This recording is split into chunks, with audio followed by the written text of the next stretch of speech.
Now I want to discuss I want to explain موصول صلة. Is it a slot or is it a phrase? So before we answer this question, I want to ask you a question. Ism al-ishara. When you see ism al-ishara, the first question you need to ask is what? Is the word after have alif lam or not? If it doesn't have alif lam, then what happens? That hada becomes a slot in a sentence directly. Yep. If it doesn't have alif lam after, if the word after has alif lam, what happens then? Ism al-ishara mushar ilayh. Then the ism al-ishara mushar ilayh joined to become what? A slot. A slot. It becomes a slot eventually, but either directly on its own, hada on its own, or if the word after has alif lam, it becomes joined as mushar ilayh, then it becomes a slot. You got that? So, ism al-ishara either becomes a slot directly without the mushar ilayh, or it joins with the mushar ilayh and becomes a phrase, then becomes a slot. You understand the concept? Yeah. That's exactly the same way the ism al-mawsul works. So the ism al-mawsul alladhi can become a slot in itself, Or it can become a phrase. or it can join the following word and become a phrase. Yes. So, is the word before it a mawsuf? Meaning, is it a ma'rifah word you're describing? If it's not a ma'rifah word you're describing, then it becomes a slot directly. It can become what? Mawsul sila can become a phrase directly. Meaning, mawsul sila is always a phrase, but it doesn't become part of the mawsul sifa phrase. It becomes a mubtada, khabar, fa'il, maf'ul, or zarf. But if it's describing the word before it, it becomes a mawsuf sifa. So mawsul sila becomes what? A sifa, then mawsul sila becomes something. So mawsul sila is a phrase. Yeah. But is that phrase become a slot directly? Or does that slot become a phrase? Does that phrase become a sifa? Then mawsul sifa become a slot. Let me give an example. So if the word before it is alif lam, then it becomes a mawsul sifa, becomes a sifa, and then mawsul sifa then becomes a slot. Okay? So the same thing again. Directly, it becomes a sifa. If not, it can become a phrase. Let me give an example. Example will make it clear up. الَّذِينَ كَفَرُوا فِي تَكْذِيبٍ وَاللَّهُ مِنْ وَرَائِهِمْ مُحِيطٌ. It's a complete Quran ayah. Now, الَّذِينَ, is it coming after anything? No. So can it be a sifa?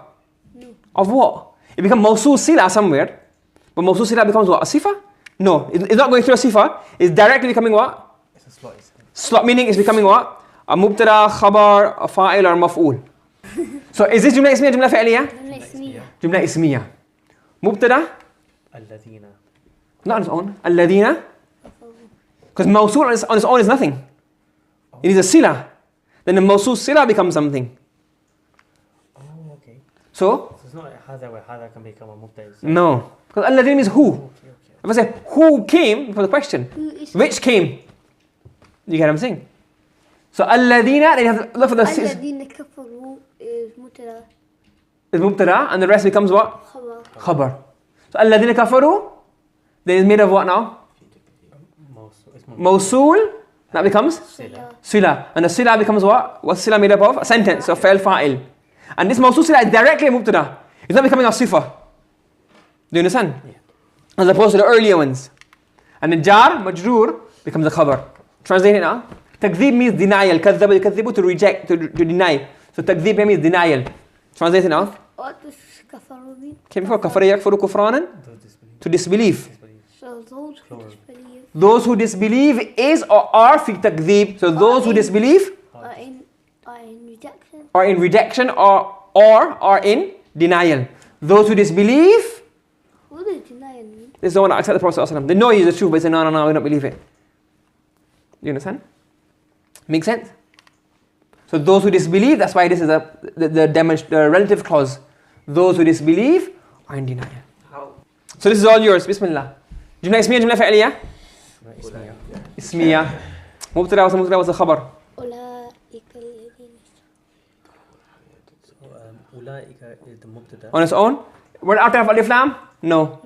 So this is mubtada its own, and the rest is going to be Khabar. khabar. Khabar is made up of what? Alladhina. So straight away is going to be what? Mawsul, صلة. sila. And this mawsul sila, is it a sifa or is it directly directly a slot? Because it doesn't describe the word before it. So ulaika are alladhina yashtaruna al-hayata ad-dunya bil-akhirah. Now alladhina is mawsul, sila. Sila has to be what? A sentence. Is it ismiya fi'liya? Ishtara, ishtaraya, ishtaraw. Okay, so ishtara is a plural. So they, that becomes what now? Fa'il and fa'il. Fa'il fa'il. Al-hayata Hayata, what state is it in? Mansub or marfu? So it has to be مفعول. maf'ul. And it's two words, it's mawsuf sifa. Okay, so dunya is also feminine and it's a bit different, but doesn't. Why you put them in one box? Because if I put it separately, you would have got confused because you wouldn't know how to match it up because it doesn't have a mansub state, doesn't have a ta marbuta, even though it's still feminine. We're not that level yet. Because you haven't got the level yet to all those grammar rules yet. Yeah. So it means maf'ul and then ba, Jar. jar majroor become what? Zarf.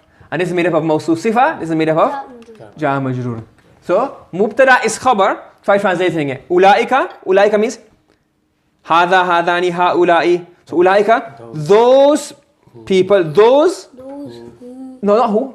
What's missing between mubtada? Those. Oh, those are. So those are الذين اشتروا. the ones. So those are the ones. Who. Ashtaraw, purchased Who purchased. This world. Life of this world. the worldly life with the hereafter. So those are the ones who purchase the worldly life for the hereafter. It's, Allah said that you got a choice, dunya or hereafter. You can, meaning haram dunya. You got haram dunya or you got hereafter. Which one do you want? It's okay here. Allah, I'll give you the hereafter. I don't want the hereafter. I want the dunya. So they purchased the dunya and they gave what they give us money? The akhirah. Do you understand? So that's what it means. So they take one and they give the other. So they bought the dunya, the haram dunya, and they gave away the hereafter. So ulaika, those are the ones. So those are alladhina, the ones or whom, are those who purchase the worldly life. Mawsuf sifa. Dunya means worldly. Worldly life, be with or in exchange for the hereafter. You got it? Yeah? That's right. Those are the ones who purchase the worldly life with the hereafter. Make sense? Yeah. So, this is what? Surah Fatiha. Look at this one now. The path of those who you bestowed upon. What's the structure? Is that a sentence? It's not a sentence. This is only a phrase. What's this going to be coming to Tarkib? No alif lam, no tanween. Has to be what? No, it's not a verb. Sirat is a path. Oh, to call it. No alif lam, no tanween. I forgot to call it phrase. مضاف. Mudaf. So this becomes the mudaf. That means that this becomes what? مضاف إليه. Mudaf. See, even this mawsul sila can become now what? A mudaf ilay. Mawsul sila. Anamta fi'al fa'il. Alayhim is zarf. Not maf'ul, zarf. So look, the path and then of those whom you have bestowed your grace. Is alayhim jar majroor or is that? The jar majroor then becomes a zarf. But I just skip one step to make it easier. Yeah? Let's do this one now. So anzalna فعل. means what? Send down. Allah, you know. Alladina, you know. Dhalamu means to wrong, to oppress. Rizan, punishment. Min, from. Sama means sky. So let's do it. Jumla ismiyya, jumla fi'liya. فعلية. So- فعل فاعل. The rest مفعول. No, I said, don't always say the rest. على Because Allah said, we sent down. على الذين ظلموا رجزا. What did Allah send? That was a maf'ul. على الذين ظلموا. No? Allah, that's where Allah sent it. What did He send? A reason is what? Punishment. So what did Allah send? من السماء. What did He? What's a maf'ul? Who did he send? What did He send? الذين ظلموا. You can't send ala alladhina dhalamu. That's where He sent it upon. So he sent reason. He sent rizan. That means ala alladhina dhalamu. This becomes what? Love. Zarf. Rizan becomes what? And this becomes what? Another what? Another zarf. You understand? So we sent ala alladhina upon alladhina dhalamu a rizan from the sama. So we sent upon, and how to translate alladhina dhalamu? Upon those who wronged, those who oppressed, a punishment. So we can even translate it in English. We sent a punishment upon those who oppressed. So we sent a punishment from the skies upon those who wronged or oppressed. You following? Now, if we break it down, Allah is what? جاء. Jar. Alladhina dhalamu قالوا. majru. And jar majru is made up of what now? Well, okay, it's also jar, it's also. And this is made up of what now? موصول صلة. Mawsul sila. And the sila is made up of what? فعل فاعل. Fa'il fa'il. You see? So in these scenarios, the mawsul sila is becoming a slot directly. Majroor. Mudhaf ilay. It's not becoming a sifa. Okay? Right? Now, one thing I want to remind you of here, that before, when we're doing an, I told you that in an, before an is a barrier. Nothing from before an can affect after an, yeah? Remember that rule I told you? That doesn't apply for alladina. So, nothing from the sila can go before the sila, but the main sentence doesn't stop here.